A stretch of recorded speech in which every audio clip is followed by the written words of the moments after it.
Anna wanted you to stop at the initial product, which would have looked like this.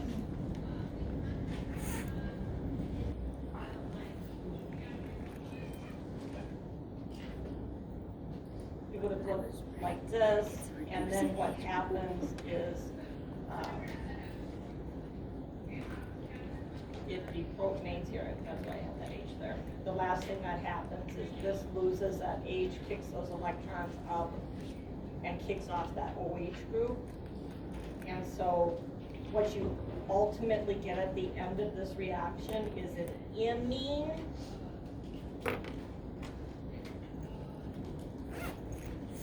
and then when you add hydrogen and nickel to the imine, you get the amine.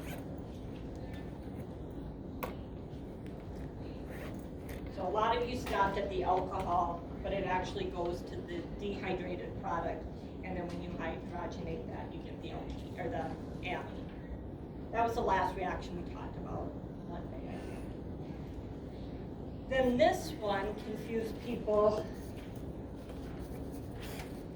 HX just meant it could have been HBr or HI or HCl, it doesn't matter which acid it is, but it's this combination, if you recall, that gives you the HONO molecule, and then that HONO molecules, the mechanism I didn't hold you responsible for, but what happens in the course of that reaction is this nitrogen ends up attacking this nitrogen, you end up losing water again, and the final product that you get after just the nitrous acid is this diazonium salt. So that, Antonella, you can come grab some of your stuff here. So that's your product there, is the diazonium salt. And then to the diazonium salt, whenever you add one of those copper compounds, that's when you get whatever the counterion is to the copper.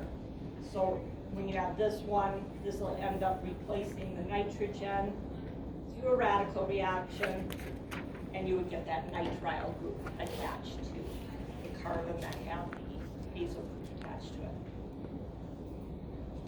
Okay? I was happy to see how a lot of you approached this question. It's a little bit different format than how I was doing acid-based questions before.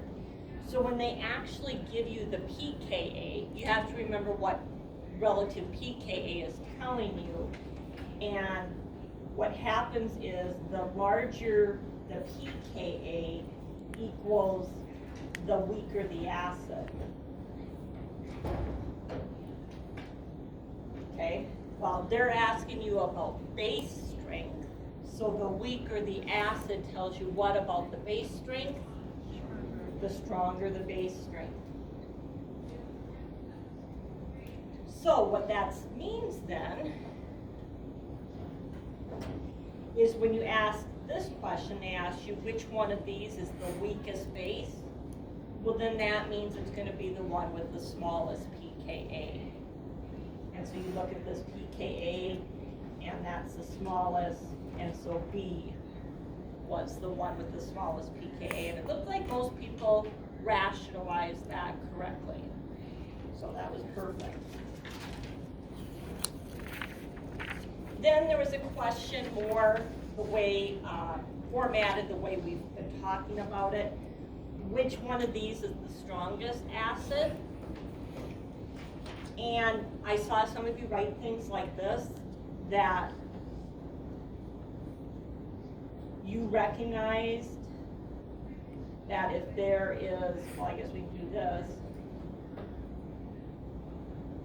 So here's our acidic H.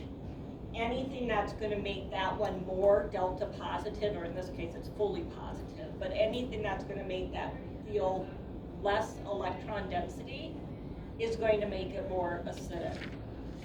How do you make this feel less electron density? You need to have something electron withdrawing. So that is why 2 was going to give you the strongest acid, because as you pull those electron density away from there, you're making this more delta positive. Now, we had also talked about questions like this, right? Where this doesn't have an extra proton on it. And so if we were talking about relative base strength here, what does this electron withdrawing group do to the base strength? It decreases the base strength, right? Those are always going to be opposite one another. So if you rationalize why something is a weaker base, then the opposite is true. The conjugate of that will be the stronger acid. So I bring this up because there is a couple of questions on your final. Various different ways of ascertaining if you understand relative acid or base strength. Which of these compounds is soluble in dilute sodium hydroxide solution? I liked this question because it kind of relates well to lab also, because the things that were being rendered soluble in base meant that it had an acidic hydrogen on there. So if you look at this, because you see all of them have hydrogens on nitrogens, except this one doesn't even have a hydrogen on there, so that was out of the picture. But the hydrogens on the nitrogens, then what they were actually asking you then is which one of these is the strongest acid, is the other way they could have asked the same question. And so you looked at these, and you see like this one, for example, is adjacent to a carbonyl group, so we could draw one resonance structure for that, right? But this one's adjacent to two carbonyl groups, so we can write two resonance structures for that. So that means the conjugate of this is a weaker base, which means it's the stronger acid. I can draw the structures here because the key to this enantiomeric business is you had to have a stereocenter. So when you had a pair of amines that had a stereocenter, and remember what a stereocenter means? It means you have a carbon that has 4 different groups attached to it, a carbon that has 4 different groups attached to it. The only one that had that was this one right here, the 4-methyl-2-pentamine. So 1, 2, 3, 4, 5. We put the NH2 group there, and at carbon 4, we're putting a methyl group. Do you see how that carbon right there is a stereocenter because it has 4 different groups attached? If you went ahead and drew any of the rest of them, that wasn't the scenario. You have to have, so the way separating these amine enantiomers is we take advantage of the acid-base reaction between an amine and a carboxylic acid that has a stereocenter. And then this one was just another example of that Sandmeyer reaction, where if you add HONO, that's going to convert this into a diazonium salt. And then your diazonium salt, not this, it's going to convert this into a diazonium salt. And then your diazonium salt, in order to get a chlorine on there, is just the copper chloride. It's just copper 1 chloride is how that works. Okay?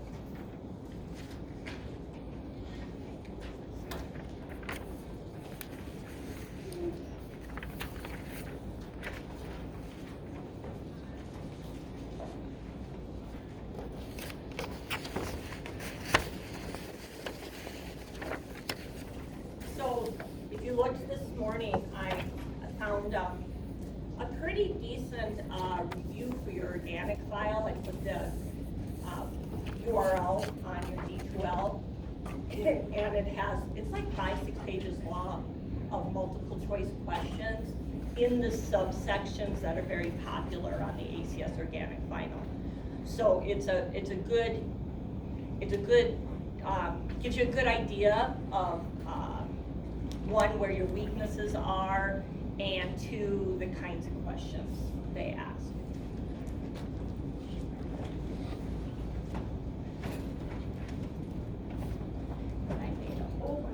Wait, so is this final all multiple choice? Yes, yeah, it's an ACS standardized, so it's all multiple choice. Well, we get scratch paper too, right? You get lots of scratch paper, as much as you want. Okay, cool beans. Yes. So the one thing I thought we should review a little bit of is IR and NMR. There's more on this version than there has been on some of the other versions. And so I just wanted to give you a flavor of some of the things, kind of the way the questions might be. So they'll have things like this, where you won't have your IR cheat sheet. So you gotta kind of remember some of those key peaks that we've talked about. And so here you see, well, first of all, if we do the C6H14O, the very first thing you would do is that hydrogen deficiency index, remember that? So you would take the number of carbons,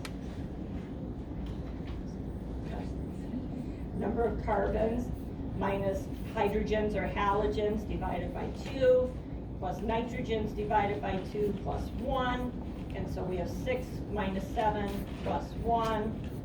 We see that we have no hydrogen deficiency in here. So right away, you can cross out that one. Remember, hydrogen deficiency, it means that there's rings or double bonds. So if we have 1 of 0, there's no double bonds, and there's no rings. Do you remember that? So, and if there was a hydrogen deficiency of 4, what did you always think of then? Benzene. Okay, so that would be a big heads up. So then we're between these, and do you see how it really is this simple? Because what are the big features you're gonna see if you have this? That big OH peak, do you see it? No, you don't see it. Remember that big OH peak? It would be something like that. So it doesn't take you very long to narrow it down to that answer. And you really didn't even have to know any other peaks. Do you follow me?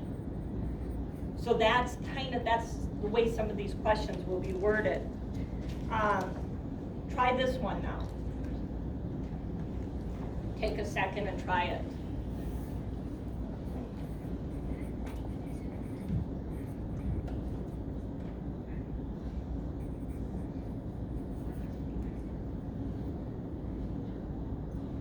Some of you may have it instantaneously, if you remember something. Was it H14? The first one. What's the hydrogen deficiency index? 1. It's just 1. So you could have a ring, you could have a double bond. This one would be out though, right? Because that would be 2 rings, and that would be a deficiency of 2 because you have a ring and a double bond. And these other ones are in. But do you see the one peak that tells you right away what's going on here? It's this right here. Do you remember that? It looks kind of like an OH peak, but it's broader. And if that didn't strike home, you see this also? This is the telltale sign of a carboxylic acid. And if you were unsure of it, and you thought, oh, it's in the OH region, yes it is, but there's also this carbonyl group here. So that would have gotten you narrowed down to this or this, an OH and a carbonyl. See how these are different? But this is indicative of an actual carboxyl group. So one glance, if you knew what a carboxyl group was, it was going to immediately be B as your answer. So while some of these are like, you think, I can't do this, just at least narrow it down so that you give yourself a higher percentage chance of getting it.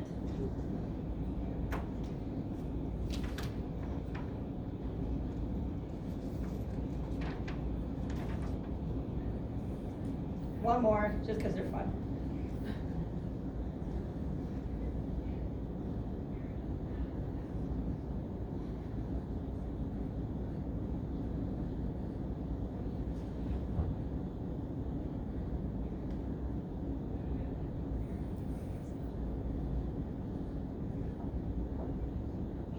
You know, one thing to notice immediately, there's only one O in this formula. I mean, that one's out.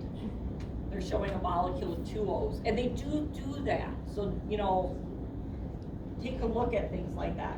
What'd you get for the hydrogen deficiency? 1. Okay, so that means this is out, right? What about this guy? In or out? Out. Because there's no OH peak, right? And that means that's out because there's no OH peak. So it didn't take us very long to narrow it down.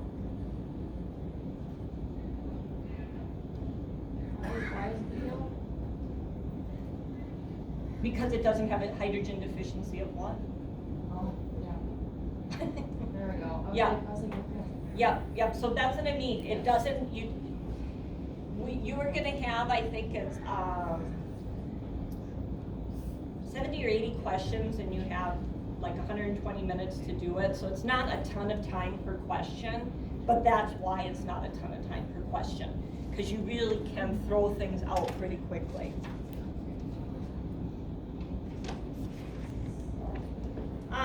So let's review NMR.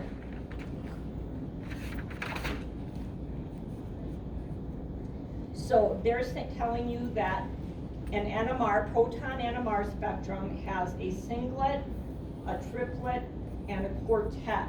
And that's all they're telling you. They're not telling you anything about chemical shifts or anything. So remember what this is? This is their coupling, their spin-spin coupling. And if something shows up as a singlet, that means it's next to 0 hydrogens.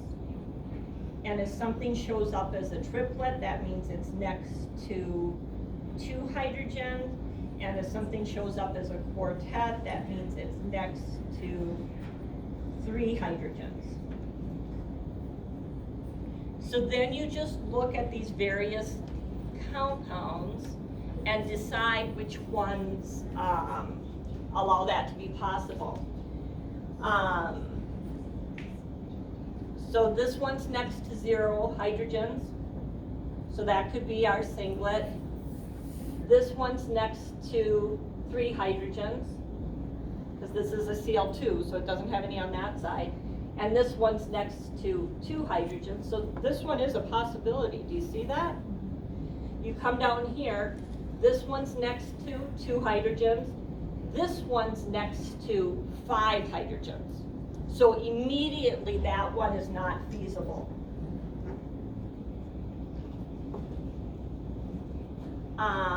This one's next to 1 hydrogen. That one's not feasible. We don't have anything that's just next to 1 hydrogen. This one's next to 4 hydrogens. Not feasible. We don't have anything that's next to 4 hydrogens.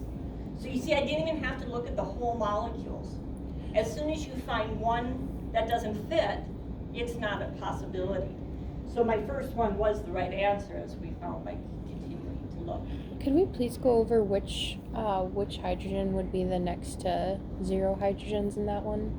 So, and yes, you bring up a good point. This is why you have scratch paper. When we draw that first molecule, do you see that? This carbon is next to no hydrogens. And so if they do have them represented like this, it's not always intuitive. You know, draw them out so you can see exactly where the hydrogens are. That brings up another point, because I happened to notice this, is they might not write it like this, but they'll do that bond line business. That I would definitely, if they have a bond line one and they're asking you about NMR, I would definitely draw it out so that you can make sure you know how many hydrogens are on each one, just so you don't get tripped up on that. Okay, let's do a different one.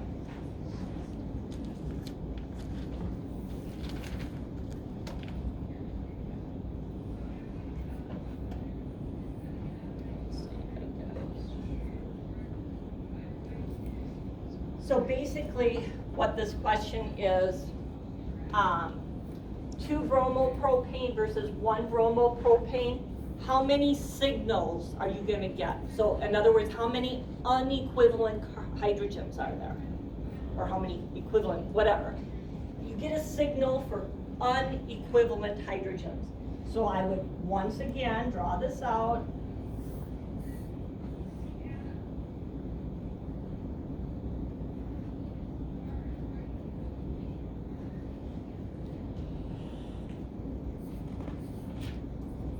Look at this, how many different signals are you going to get in the NMR? How many?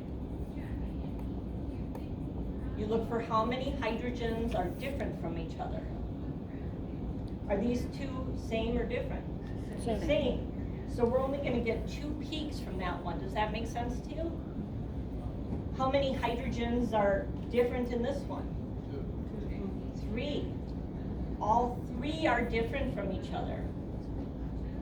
This one's adjacent to a bromine and a CH2 group. This CH2 is adjacent to a CH2 and a CH3 group. Unlike this one, both of these methyl groups are adjacent to a CH group that's adjacent to a bromine. So these are equivalent hydrogens, and they only give rise to 1 signal. Kind of remember that? So once you do that, then you're just going to look down here for the right answer. And what do we see here? It was, well, they wrote it different. That was kind of tricky. Do you see what they did? They presented it 2 versus 1, and then they wrote the answer 1 versus 2. So don't let that trip you up. So 1 bromo gives us 3, and 2 bromo gives us 2, so that second one would have been the right answer. Okay, C13 NMR. We didn't really go over it much, and there's not much on this exam, but I wanted to give you an idea of how to interpret it. So with C13 NMR, you get a peak for every unequivalent hydrogen. Excuse me, for every unequivalent carbon, sorry. That's why it's C13 NMR. For every unequivalent carbon, you get a peak. So now they're asking you ethanol, so you know what ethanol looks like. Acetone, bromoethane, and dichloromethane.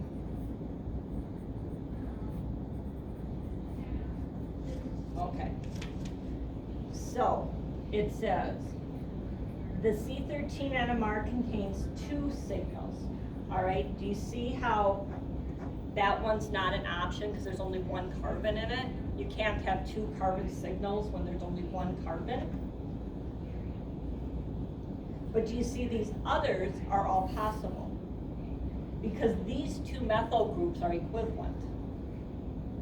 So the rest of these would give us 2 signals, because we're looking at carbons, okay? Then the next part says, and the proton NMR spectrum is a singlet. Okay, now let's go back. What's a singlet mean? It means it's next to how many hydrogens? 0. 2 signals, but neither of these are going to be singlets, right? 2 signals, neither of these will be singlets. Do you see how this is? You have a methyl group that's adjacent to a carbonyl group, and so that's why acetone is the right answer. So that's as in depth as the C13 NMR is. You just have to recognize that it's unequivalent carbons that differentiate the peaks. So one more thing on that. So if you looked at this molecule, how many peaks would you see in a C13 NMR?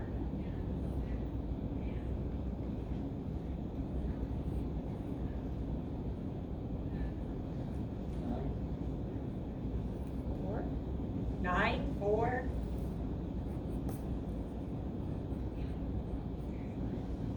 Well, let's start counting, okay, so this is, those three are all different from each other, right? So I'm assuming the difference in these numbers is coming from the benzene. So that carbon of the benzene is different than everybody else, isn't it?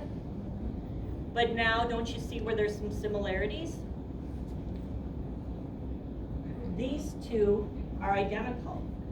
They're both bonded in the same manner, whether you go, you know, clockwise or counterclockwise.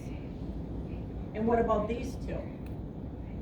Same thing, 6, 6.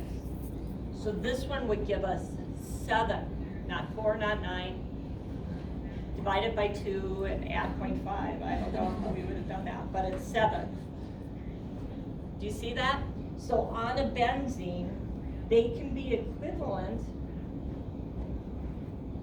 as long as, you know, you only had one substituent. Anytime you only have one substituent on a benzene, you know, if I just put something there, right?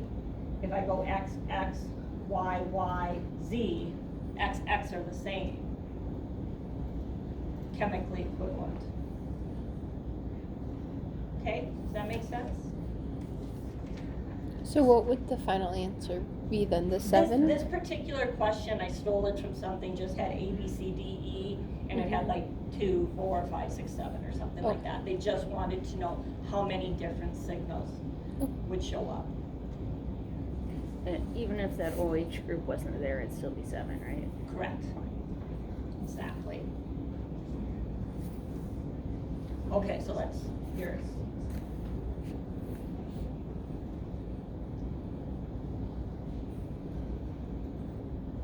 So how many would you get for this molecule then? How many C13 signals? 5.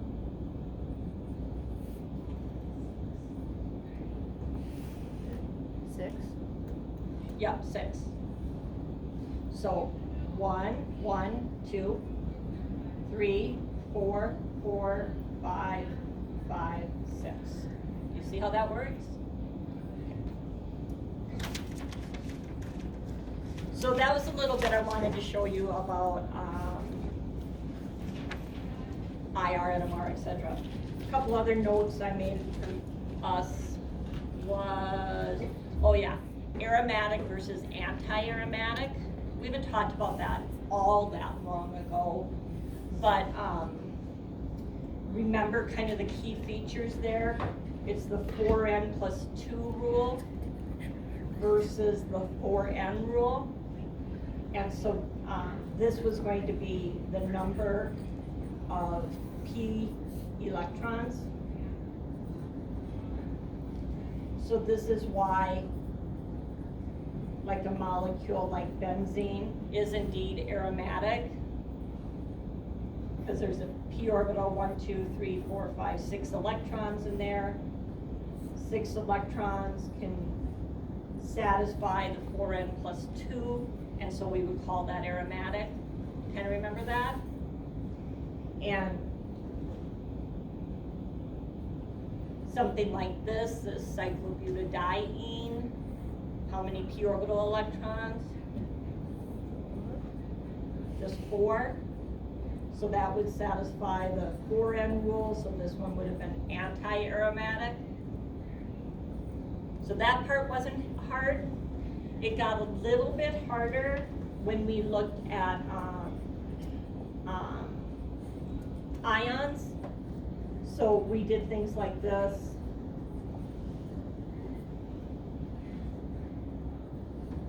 So if I did something like that one, how many p orbital electrons are in that structure? 4. That plus charge is telling you there's only 4 electrons. So this is a p orbital right here, but it's empty. So as soon as there's 4 electrons, this is anti-aromatic. But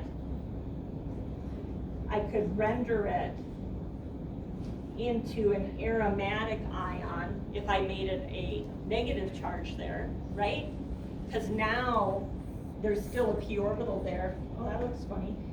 So now there's still a p orbital there, but it has 2 electrons in it. So it has a 6 electron system, and it would be aromatic then. So take a look at those again. Newman projections, that's been a long time ago. So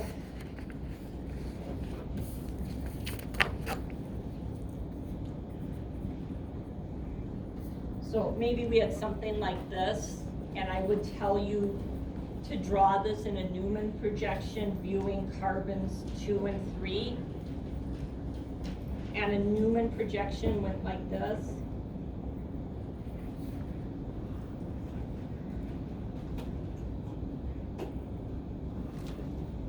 Do you remember that? So this right here where I'm pointing is your front carbon, and this one in back, this big circle represents the carbon directly behind that. And if I'm telling you to view carbons 2 and 3, then I'm saying that that's this carbon right here, that's carbon 2. And I would say, okay, there's a bromine on that carbon, there's an H on that carbon, and there's also a methyl group on that carbon. Kind of remember doing that? And then on carbon 3, there's H's, H's, and a methyl group on it. So that's what a Newman projection is. I didn't really pick one we could do the best example with, but I guess this one would be the most stable Newman projection because it's staggered. Remember staggered versus eclipse? Staggered's more stable, and then the other thing is your 2 biggest groups are as far apart from one another as they can be. So the bromine's a big group on the carbon 2, and your methyl is your biggest group on carbon 3. Okay? One other thing kind of related to this was conformational analysis. This has been a really long time ago.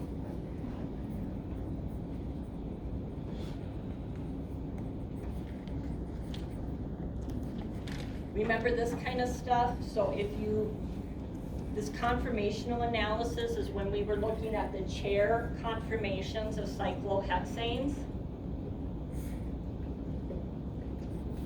And do you remember, let's say I have a 1,2 dimethyl cyclohexane. If I asked you to draw the most stable conformation of that one, could you draw it? Do you remember what that would look like?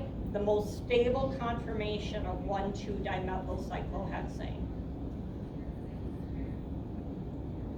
So look at your choices here. Here's carbons 1 and 2. And our choices are axial, equatorial, axial, equatorial. Does that help remind you of anything? Do you remember which was the more stable position? Equatorial. Equatorial was, because it was actually further away from each other. So the most stable one of these would be equatorial. So equatorial is the more stable position on cyclohexane. The thing that differentiated this a little bit, oh, and this one was trans. That's the other thing here too. Gotta remember that, trans. Remember, trans didn't mean like one's axial and one's equatorial. That's not trans. Trans is actually the direction they're pointing. So if one's pointing up and one's pointing down, that's trans. So just double check that a little bit when you're studying, that you know how to represent cis versus trans on a cyclohexane.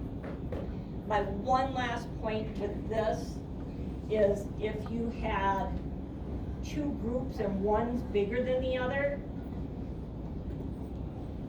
remember that? If you had 2 groups and one's bigger than the other, so let's say we have this T-butyl group versus and a methyl group, you would put, so these are both down, so this is cis conformation. You would want the one that's bigger in the equatorial position. So equatorial is the most stable, And if one of the substituents is bigger than the other, that's the one you want in the equatorial position.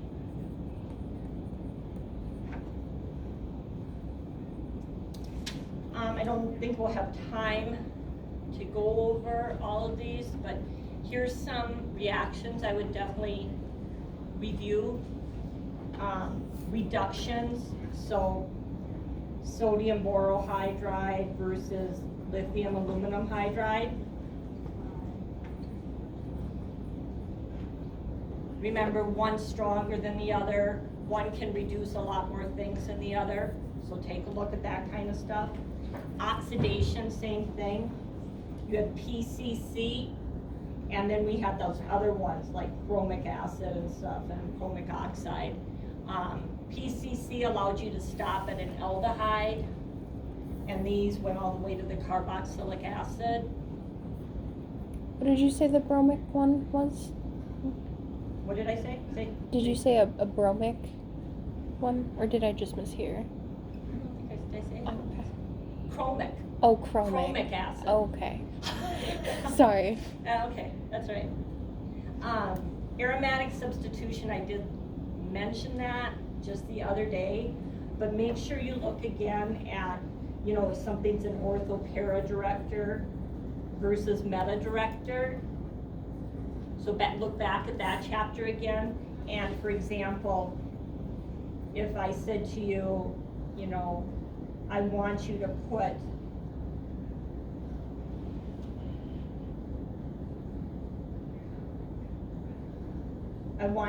a methyl group and a nitro group on a benzene, and I want them meta to one another. Would you know how to do that?